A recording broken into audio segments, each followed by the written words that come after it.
네, 오늘 함께 출애굽기의 말씀을 살펴보고자 합니다. 이 말씀을 전하기 전에 제가 성도님들께 부탁을 드리고 싶은 거는 여러분들의 잠들어 있던 연애 세포를 한번 깨워주셨으면 좋겠습니다. 우리가 드라마를 볼 때마다 감정이입을 하지 않습니까? 그것처럼 한 편의 드라마를, 실화를 바탕으로 하는 드라마를 보고 있다라는 생각을 하시면서 깊은 공감을 하면서 들으면은 하나님께서 오늘 출애굽기에 있는 이스라엘 민족들에게, 그리고 지금을 보고 있는 저희들에게 어떤 말씀을 전하고 있는지에 대해서 더 깊은 공감을 할 수 있을 겁니다. 그리고 우리는 그에 말씀 맞춰서 어떻게 살아가야 하는지에 대해서 더 잘 알 수 있기에 연애 세포를 잠깐 깨워주셨으면 좋겠습니다. 저희가 그 연애 세포를 깨우기 위해서 우리의 사랑하는 그 과정을 한번 살펴봐야겠죠. 다들 사랑해 보셨잖아요. 저희 유년부의 애들한테 제가 전도사님 여자친구 있을 것 같냐라고 물어보면은 애들이 이제 딱 말합니다. 아니요, 전도사님 모쏠이잖아요.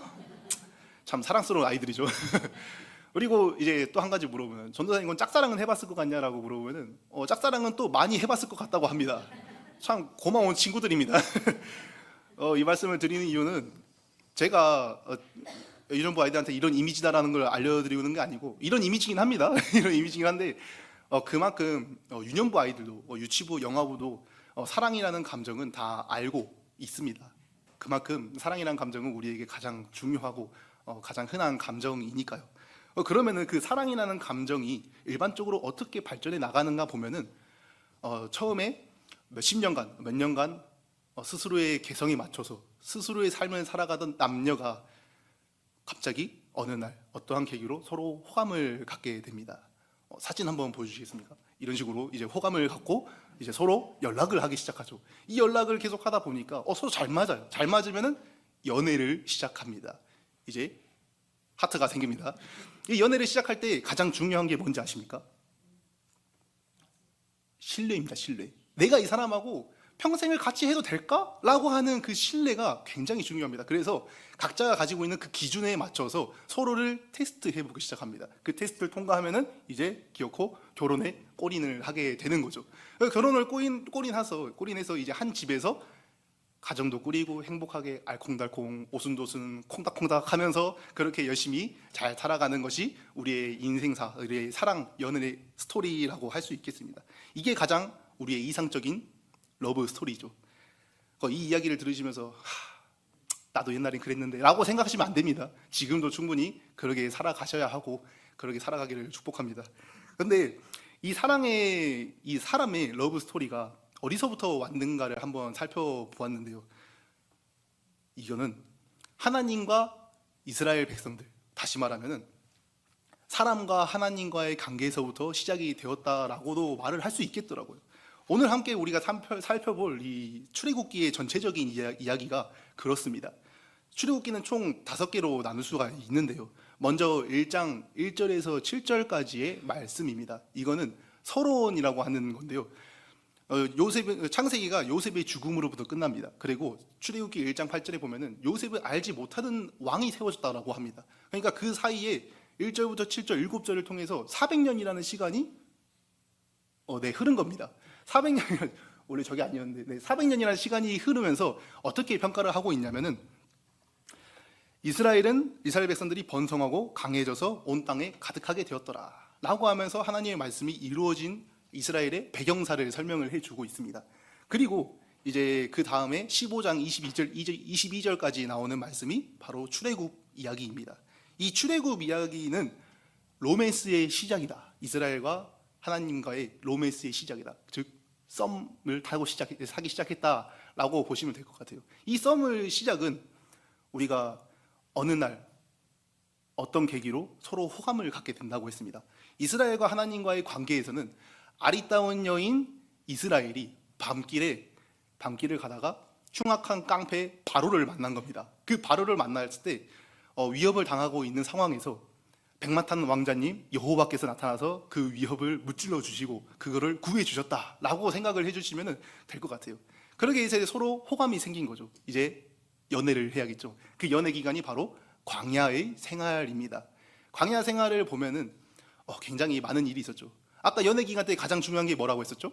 신뢰라고 했습니다. 그래서 서로를 시험해 본다, 테스트 해 본다고 했었습니다. 실제로 이스라엘 백성들도 하나님을 시험해보기 시작합니다. 그 대표적인 구절이 출애굽기 17장 7절의 말씀인데요. 함께 읽어볼까요? 시작. 그가 그곳 이름을 마사 또는 무리바라 불렀으니 이는 이스라엘 자손이 다투었으며 또는 그들이 여호와를 시험하여 이르기를 여호와께서 우리 중에 계신가 안 계신가 하였음이더라. 아멘. 이스라엘 백성들이 이제 광야에서 애굽에서 나와가지고 이제 여호와께서 나와 함께 계시고 있는지 하는 것을 의심하기 시작했다는 겁니다. 그리고 이제 그 의심은 더 나아가서 원망으로 이어지죠. 왜 나를 그렇게 잘 살고 있는 나를 거기서 살고 죽기 놔두지 왜 여기까지 나와가지고 나를 힘들게 하느냐라고 하면서 원망을 하기 시작합니다. 그 원망을 하나님께서는 다 들어주십니다. 그리고 그 필요를 다 채워주시죠. 그만큼 하나님께서는 이스라엘 백성들에게 다 해주시면서 하셨던 말씀은 너희는 나를 믿어야 한다라는 것이었습니다. 그러기 위해서 이스라엘 백성들은 힘들 때는 하나님을 찾으면 되는구나 라는 것을 알게 되었어요. 그래서 서로의 신뢰가 쌓이게 됐죠. 신뢰가 쌓였으니 이제 결혼을 하는 겁니다. 그 결혼의 이야기가 시내산 언약이라고 보시면 될 것 같습니다. 19장 1절부터 24장 11절까지 이어지는 시내산 언약에 대한 말씀이 이제 결혼식에 관련된 이야기입니다. 이제 실제로 이 언약이라는 말 안에 결혼이라는 의미가 내포되어 있습니다. 그래서 많은 학자들이 이 시내산 언약을 하나님과 이스라엘 백성들의 혼인식이라고 많이 보더라고요. 그래서 그렇게 보더라도 그래서 구약의 많은 것들이 이스라엘 백성들을 신부라고 표현을 하고 있습니다. 이제 결혼까지 했으니 이제 오순도순 알콩달콩하게 살아가기만 하면 되는 거죠. 이때 가장 필요한 게 뭘까요? 같이 살기 위한 집이 필요합니다. 그래서 출애굽기 24장 12절부터 마지막 40장까지는 성막 건설에 대한 같이 살 집에 대한 건설에 대한 이야기가 계속해서 나오는 것입니다. 그래서 이렇게 출애굽기를 5개의 파트로 나눠가지고 하나님과 이스라엘 백성들의 러브 스토리 이렇게 볼 수 있는 거죠. 이렇게만 보면은 굉장히 행복할 것 같기만 했던 그 연애 스토리가 오늘 말씀의 제목처럼 깨질 뻔한 사건이 등장을 하는데 그 말씀이 바로 오늘 금송아지 사건입니다. 사건은 이렇습니다. 하나님께서 시내산 언약을 세우시면서 본격적으로 이스라엘과 혼인 관계를 맺게 되었습니다. 그때 하나님께서 주신 말씀이 저희 결혼식 할 때 그 서약식 같은 걸 하지 않습니까? 저는 아직 결혼 안 해봐서 잘 모르겠는데 하더라고. 막 이렇게 다시는 아내의 손에 물을 묻히지 않겠습니다. 뭐 이런 것들을 하지 않습니까? 이제 하나님도 서약식을 하신 거예요. 근데 그 서약식의 첫 멘트를 굉장히 멋있는 말로 시작을 하셨습니다. 이렇게 말씀하셨는데 함께 읽어볼까요? 시작. 나는 너를 애굽 땅 종 되었던 집에서 인도하여 낸 내 하나님 여호와니라. 아멘. 이 말씀 딱 듣고 서약식의 딱 시작이 이 말씀이었는데 안 넘어갈 사람이 있을까요? 이렇게 하나님께서 멋있는 말로 우리를 이 서약식을 시작하셨습니다. 그래서 본격적으로 십계명을 비롯해서 여러 가지 법들을 이스라엘 백성들에게 줬고 이스라엘 백성들은 그 말씀에 대해서 24장에서 이 모든 말씀, 여호와의 말씀에 우리가 준행하겠습니다라고 하는 동의를 2번이나 합니다. 이게 무슨 뜻이냐? 이스라엘과 하나님과의 그 결혼 관계는 일방적인 게 아니라는 거예요. 하나님이 해가지고 하는 게 아니라 여호와께서 선택한 백성들, 이스라엘 민족들도 저도 그렇게 되고 싶습니다라고 하는 것을 스스로 동의를 했던 결혼이라는 것입니다. 직접 동의한 결혼이 행복해야겠죠. 그리고 이제 결혼했으니까 같이 살아갈 집을 지으려고 하나님께서는 건축사 모세를 시내산으로 불렀습니다. 다시 한번 총 40일 동안 부르시죠. 근데 이스라엘 백성들의 입장에서는 모세가 40일 동안 내려오지가 않은 겁니다. 이스라엘 백성들의 입장에서는 시내산이 구름으로 가득한데 모세가 그 앞으로 걸어가고 있고 여호와의 영광이 맹렬한 불같이 임하여져 있는 굉장히 무시무시한 상황만 이러다 보여지고 있는 것입니다. 모세가 이제 하나님께 성막에 대해서 여러 가지 듣고 재료와 방법에 대해서 듣고 있을 때 이제 오늘의 사건, 이제 금송아지 사건이 발생하게 되는 것입니다. 그런데 이때 이 발생하는 시간이 이스라엘과 하나님이 결혼 관계를 맺은 지 불과 40일밖에 지나지 않았다는 사실에 집중하면 좋을 것 같습니다. 이 사건을 자세히 보니까 우리 오늘 4절에서 아론이 금송아지를 만들고 나서 이스라엘 백성들이 이것을 향하여서 말하는 부분들이 굉장히 소름이 끼칩니다. 뭐라고 이야기하냐면 그들이 말하되 이스라엘아 이는 너희를 애굽 땅에서 인도하여낸 너희의 신이로다 할지니라 하는지라 라고 이렇게 이야기합니다. 이거 어디서 많이 본 이야기 아닌가요? 아까 하나님께서 이스라엘 백성들을 향해서 하나님께서 이스라엘과 결혼식을 진행할 때 불과 40일 전에 신부인 이스라엘을 향해서 신랑이신 여호와께서 가장 멋진 말로 시작했던 그 서약식에 시작한 첫 말을 그대로 따라한 겁니다. 여기서 너희의 신이로다라고 할 때 그 신이라는 단어와 하나님을 뜻하는 단어가 같은 단어입니다. 그러니까 금송아지를 만들면서 이게 우리의 하나님이다라고 이야기를 하고 있는 겁니다. 다시 말하면 결혼한 지 40일 만에 남편이 집을 지으러 갔는데 그거를 못 참고 그 시간을 못 참고 신부가 다른 남자와 바람을 피고 있었다라고 하는 겁니다. 그리고 또 40일 전에 행했던 그 결혼식 진행 방식을 그대로 따라 했습니다.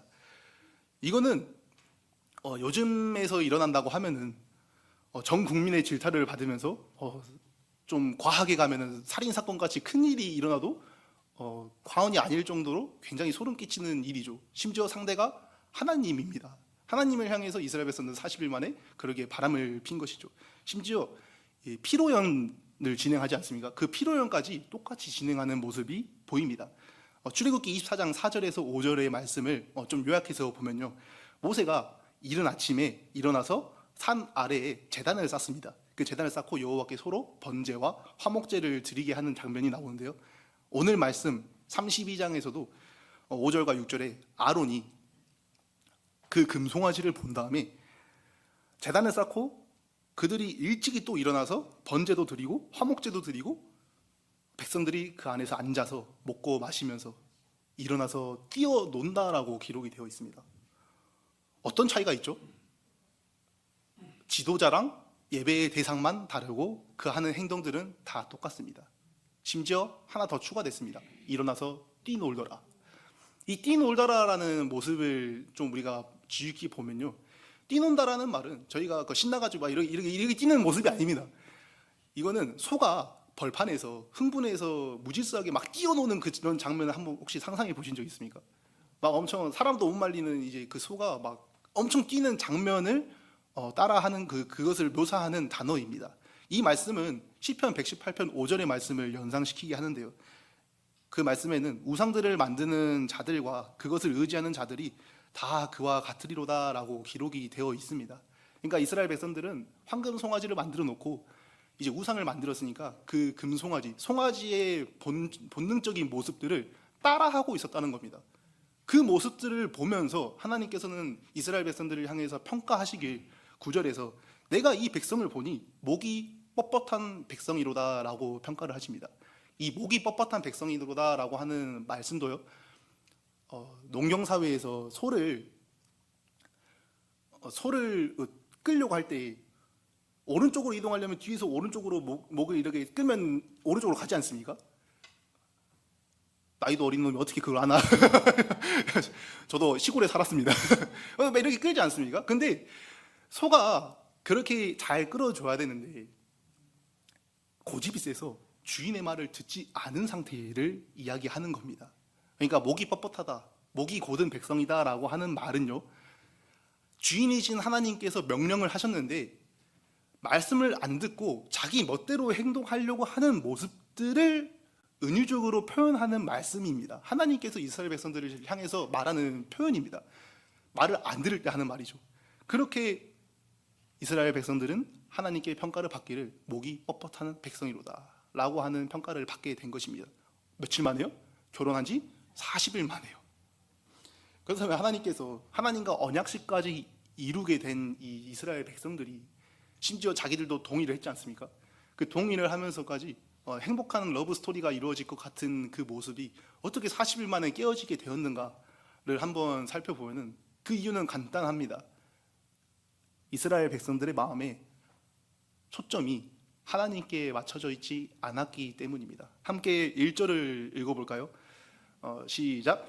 백성이 모세가 산에서 내려옴이 더딤을 보고 모여 백성 이제 일어나라 우리를 위하여 우리를 인도할 신을 만들라. 이 모세 곧 우리를 애굽 땅에서 인도하여 낸 사람은 어찌 되었는지 알지 못함이니라. 여기서 이스라엘 백성들이 자기들을 애굽 땅에서 인도하여 낸 게 누구라고 하죠? 하나님이라고 하나요? 모세라고 하나요? 모세라고 하고 있습니다. 분명 서약 시대에 하나님께서 그 멋진 말로 나는 너를 애굽 땅에서 인도하여 낸 하나님이다라고 그렇게 분명 말씀을 해주셨는데, 이스라엘 백성들이 결국에는 말하는 게 무엇입니까? 모세가 우리를 인도했다라고 하는 겁니다. 그러면서 이런 하나님께서 그 위에 시내산에서 모세와 함께 있으면서 모세에게 이스라엘 백성들에게 대해서 이렇게 이야기를 합니다. 이스라엘 백성들이 나의 백성이 아니라 모세 너의 백성이다 라고 이야기를 하십니다. 하나님께서 이렇게까지 말씀하신 적은 구약성경에서 몇 번 없거든요. 이스라엘 백성들은 항상 하나님의 백성이었습니다. 근데 하나님께서는 지금 내 백성 아니고 모세 너 백성이 한다 라고 하면서 모세에게 이야기를 하고 있는 겁니다. 그만큼 질투하시는 하나님께서 굉장히 분노하신 상태인 것을 잘 보여주고 있는 상태이죠. 사람도 화나겠는데 하나님은 또 오죽하겠습니까? 그런 상황에서 하나님은 노아의 홍수 때처럼 이스라엘 민족들을 쓸어버리기 일보 직전까지 가셨습니다. 그리고 다 쓸어버린 다음에 모세만 남겨놓고 모세만 큰 나라를 이루겠다, 모세로 큰 나라를 이루겠다라고 말씀을 하셨습니다. 이스라엘 백성들의 마음의 초점에 하나님이 애초에 없었기 때문에 그 후에 나오는 모든 행동들은 하나님께 향하지 못했던 것입니다. 마음이 하나님께 없던 거예요. 그런데 이스라엘이 지금까지 보여준 모습은 어떻습니까? 하나님을 따르려고 하고 하나님께서 주신 그 서약에 맹세까지 하고 동의까지 하면서 하나님을 따르는 척, 하나님을 위한 척, 하나님을 예배하는 척만 하고 있었습니다. 이게 무엇을 의미하냐? 바로 죄입니다. 죄. 이 죄라는 게 무조건 하나님을 반대되는 행동만 할 거라고 이제 생각을 하는데, 물론 그런 죄가 허다합니다. 근데 죄의 본질을 살펴보면요, 죄의 본질은 사탄이 아담과 하와를 속였던 것처럼 굉장히 교묘하고 우리가 스스로 하나님에 대해서 합리화를 시킬 수 있도록 도와주는 게 죄입니다. 그러니까 언뜻 보면은 하나님을 위하는 척만 하고 있고 자세히 보면은 하나님이 그 마음속에 아예 없는 게 죄라고 하는 거죠.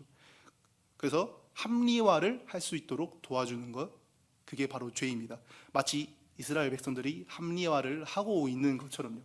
이스라엘 백성들이 어떤 합리화를 하고 있냐면요, 이스라엘 백성들은 430년 동안 애굽에서 노예로 살아왔습니다. 한 번도 자기들이 주인으로 살아본 적이 없는 민족들이에요.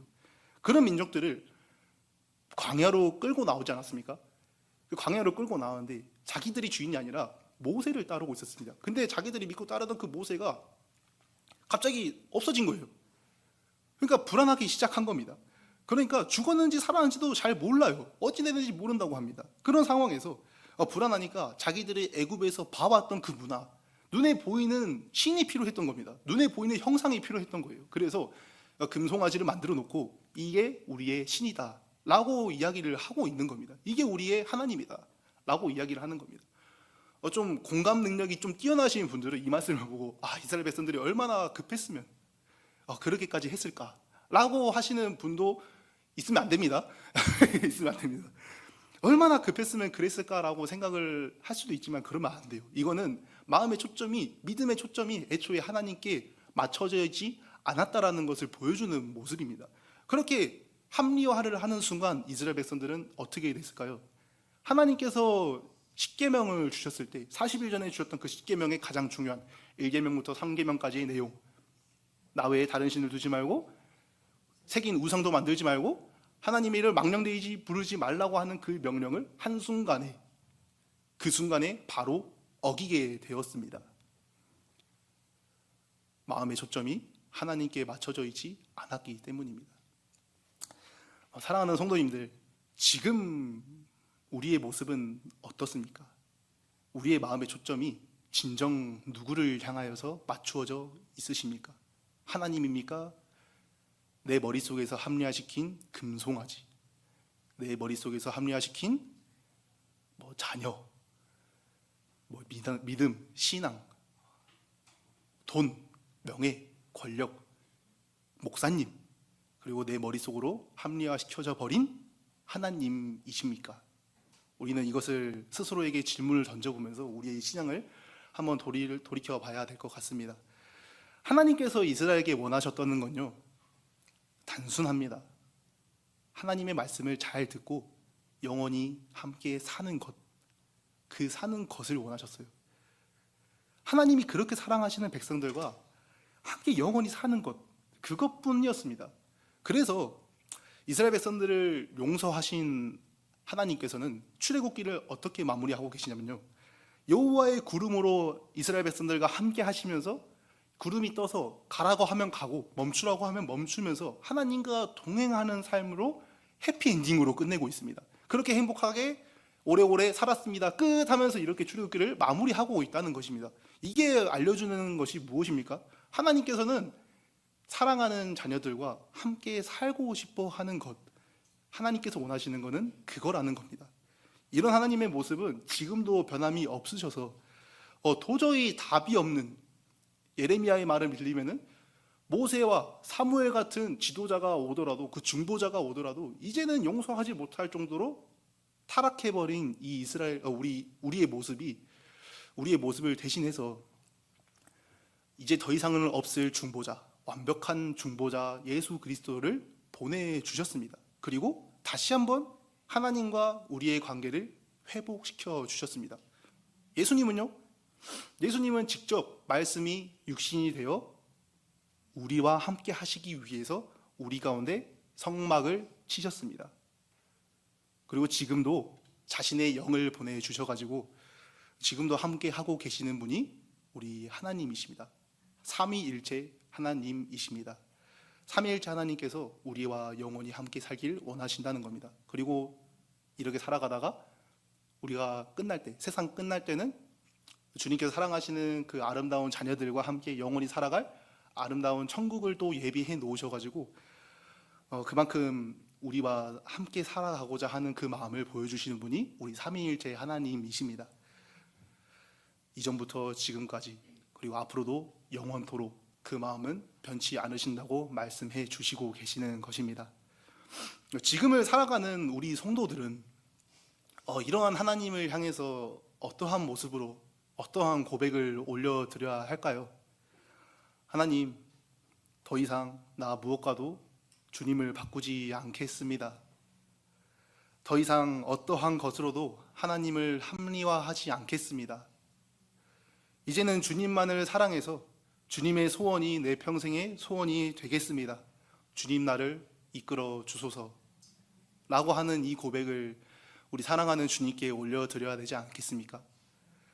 이 평생을, 이런 아름다운 고백을 우리가 사랑하는 주님께 올려드려야 되지 않겠습니까? 이 고백을 할 때 우리 주님께서는 뭐라고 말씀하시겠습니까? 너가 내 소원을 이루어 주었구나, 내 마음이 시원하구나 라고 평가해 주시지 않겠습니까? 우리 사랑하는 주님께 이렇게 고백하며 주님의 마음을 시원케 해드리는 저와 우리 모든 성도님들이 되었으면 좋겠습니다. 이러한 은혜가 성도님들의 삶 속에 풍성히 임하기를 우리 주님의 이름으로 축복합니다. 아멘.